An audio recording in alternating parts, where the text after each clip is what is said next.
All right, we start with the road to May the 29th. The National Joint Operational and Intelligence Structure is promising a no-nonsense approach to threats of disruption and intimidation during the upcoming elections. It's also promising to bolster security in hotspot areas to ensure that voting takes place in a peaceful and smooth manner. Newzroom Afrika's Veronica Makhoali has this report.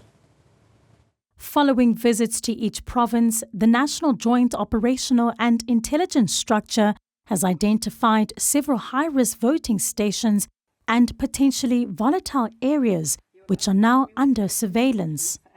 On the number of identified high-risk voting stations, we have more than 650. But that number can change at any time, as and when we collect, as you have heard, that throughout all the 3 phases of our implementation of this plan, we do recognize the intelligence reports and we act accordingly. So the numbers can change, can be more or can be less as we are getting closer to the time. A 24-hour coordinating centre set to officially open next Friday has been established to monitor, coordinate information and report any threats concerning the safety and security of the elections.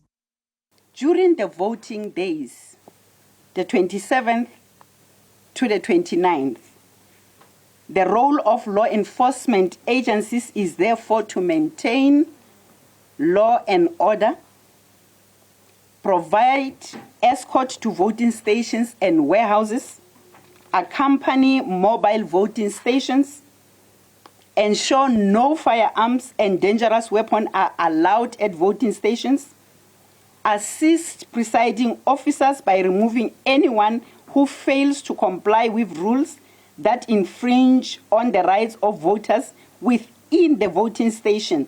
The plan will include sufficient police visibility at voting stations around the country to prevent crime and intimidation of voters and others. I can't tell that I'm going to deploy 5 members, but be rest assured that our plan is looking at all possible scenarios. However, Musikiri says one of the biggest risk factors identified that could potentially disrupt the 2024 general elections is the misuse of social media.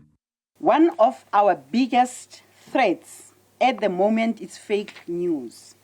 We strongly condemn the spreading of fake news, unverified information, rumors or threats, as this seeks to cause panic and confusion and in some instances, incite possible violence. NatJoints says members of the South African National Defence Force are on standby to support police and IEC officials should the need arise.